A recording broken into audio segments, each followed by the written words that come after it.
Nakasakay pa sa pinapasada niyang tricycle ang driver na yan nang paulanan siya ng suntok ng kapwa tricycle driver sa Lapu-Lapu City, Cebu. Kuha yan ng isa sa kanyang mga pasahero. Ang isa sa mga sakay, nahirapan pang huminga sa gitna ng bugbugan. Ayon sa uploader na pasahero, bago ang insidente, pinakyaw o nirentahan nila ang tricycle. Pinayagan din nila ang driver na kumuha ng iba pang pasahero sa daan.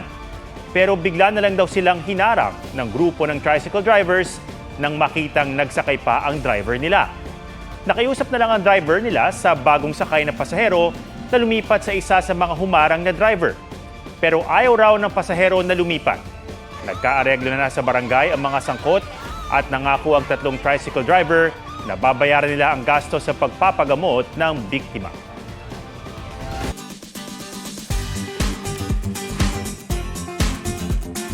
Puppy game o salo-salo para sa mga alagang aso, pinusuan ng netizens.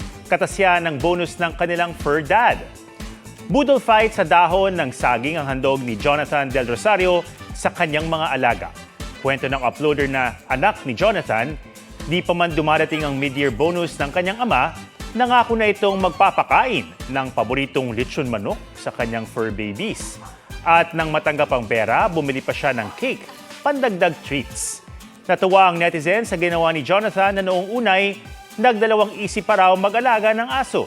Pero kalaunan, napamahal na siya sa mga ito at itinuturing niya ito ngayong part of the family. Huwag magpahuli sa mga balitang dapat niyong malaman.